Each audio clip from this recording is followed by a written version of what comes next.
پرانا شہر بریلی کے ایک محلے میں آج صبح ہی سے ہر طرف چہل پہل تھی۔ دلوں کی سرزمین پر عشق رسالت کا کیف و سرور کالی گھٹاؤں کی طرح برس رہا تھا۔ بامو در کی آرائش، گلی کوچوں کا نکھار، رہ گزاروں کی صفائی اور دور دور تک رنگین جھنڈوں کی بہاریں ہر گزرنے والے کو اپنی طرف متوجہ کر رہی تھیں۔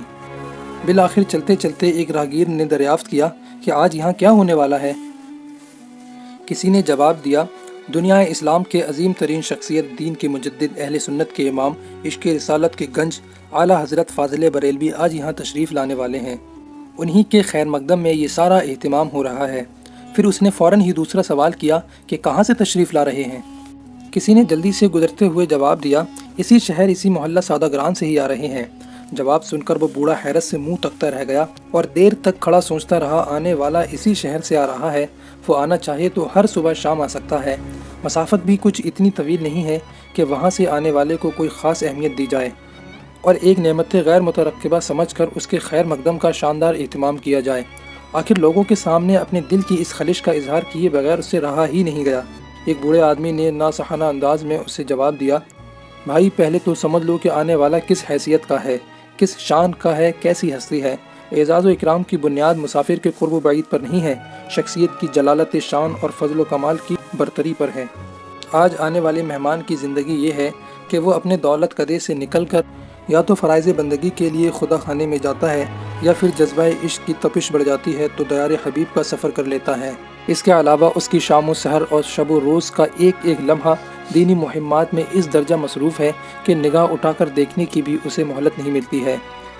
اس کے رحیم دل پر ہر وقت عشق بے نیازی کا پہرا رہتا ہے۔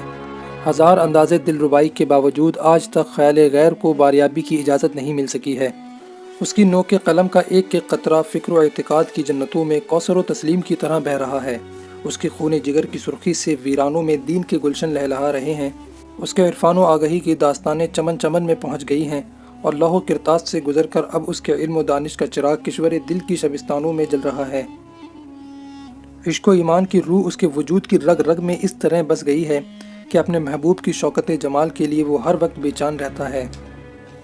غم عشق میں سلگتی ہوئی اس کے جگر کی آگ کبھی بجھتی نہیں ہے اور اس کے دل کا دھواں کبھی نہیں بند ہوتا ہے، اور نقش و نگارے جانا کے لیے اس کے قلمدان کی روشنائی کبھی نہیں سوکھتی ہے۔ پلکوں کا ایک قطرہ ڈھلکنے نہیں پاتا ہے کہ اس کی جگہ آنسوؤں کا طوفان امڑنے لگتا ہے۔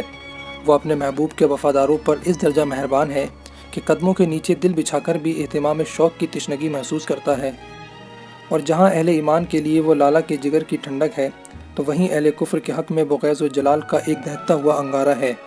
اپنے محبوب کے گستاخوں پر جب وہ قلم کی تلوار اٹھاتا ہے تو انگلیوں کے ایک ایک جنبش پر تڑپتی ہوئی لاشوں کا انبار لگ جاتا ہے۔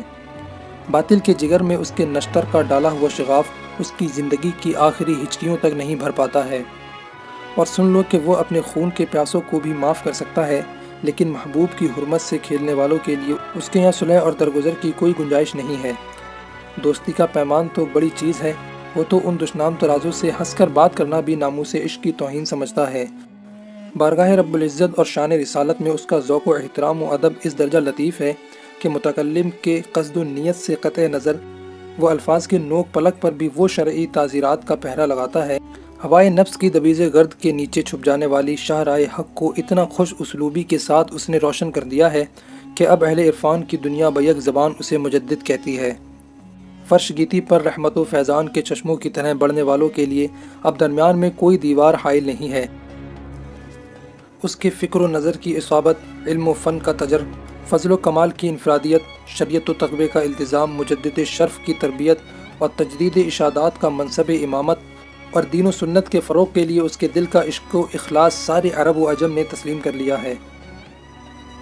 وہ اپنے زمانے کا بہت بڑا سخنور بھی ہے، لیکن آج تک کبھی اس کی زبان اہل دنیا کی منقبت سے آلودہ نہیں ہوئی۔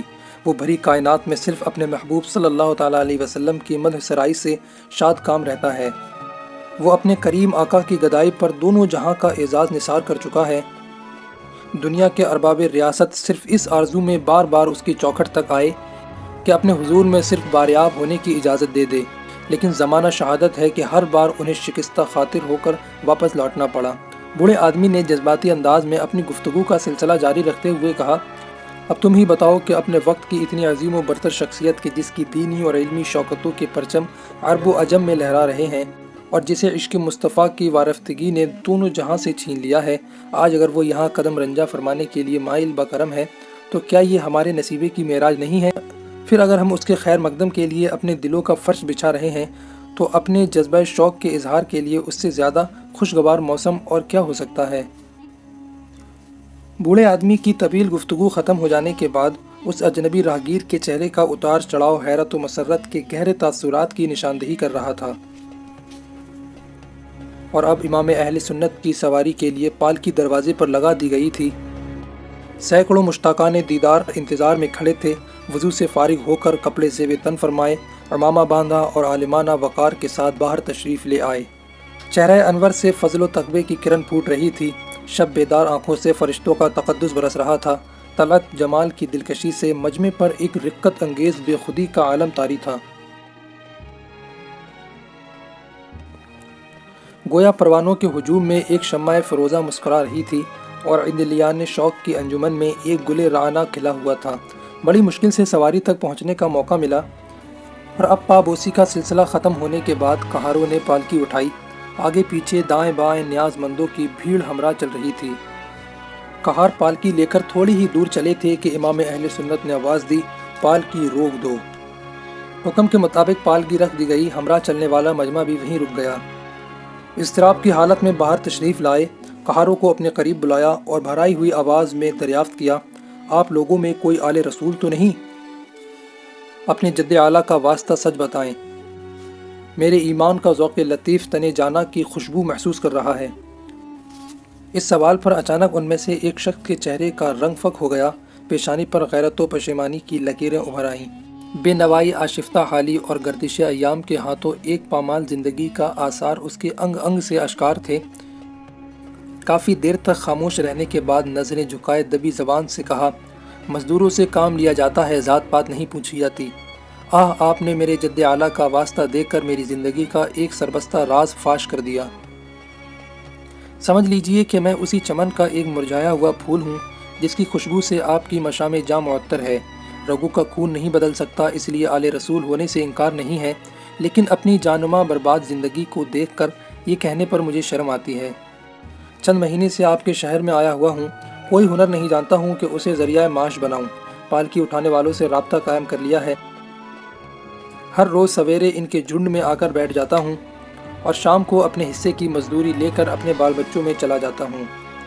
ابھی اس کی بات تمام بھی نہ ہو پائی تھی کہ لوگوں نے پہلی بار تاریخ کا حیرت انگیز منظر دیکھا کہ عالم اسلام کے ایک مقتدر امام کی دستار اس کے قدموں پر رکھی ہوئی تھی اور وہ برستے ہوئے آنسوؤں کے ساتھ پھوٹ پھوٹ کر التجا کر رہا تھا، معزز شہزادے میری گستاخی معاف کر دو، لا علمی میں یہ خطا سرزد ہو گئی ہے، ہائے غضب ہو گیا جن کے کفش پاک کا تاج میرے سر کا سب سے بڑا اعزاز ہے، ان کے کاندھے پر میں نے سواری کر لی۔ قیامت کے دن اگر کہیں سرکار نے پوچھ لیا کہ احمد رضا، کیا میرے فرزندوں کا دوش نازنین اسی لیے تھا کہ وہ تیری سواری کا بوجھ اٹھائے، تو میں کیا جواب دوں گا؟ اس وقت بھرے میدان حشر میں میری ناموس عشق کی کتنی بڑی رسوائی ہوگی۔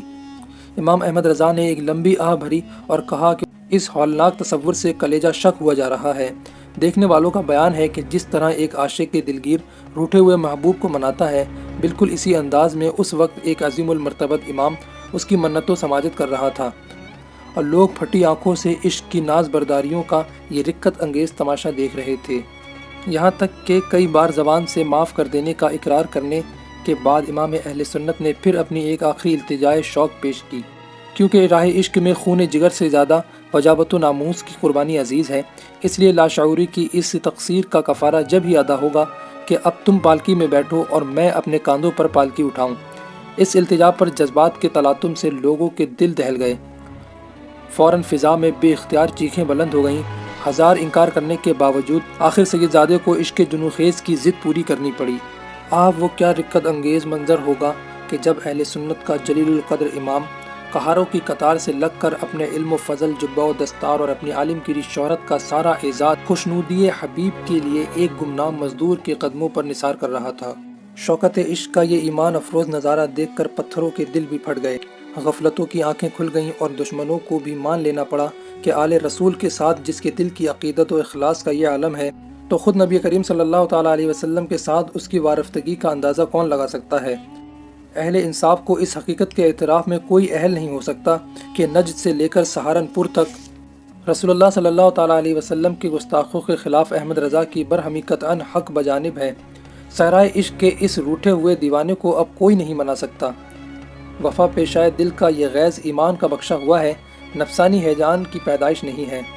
امام احمد رضا کہتے ہیں، ہے ان کے عطر بوئے گریباں سے مست گل، گل سے چمن، چمن سے صبا اور صبا سے ہم۔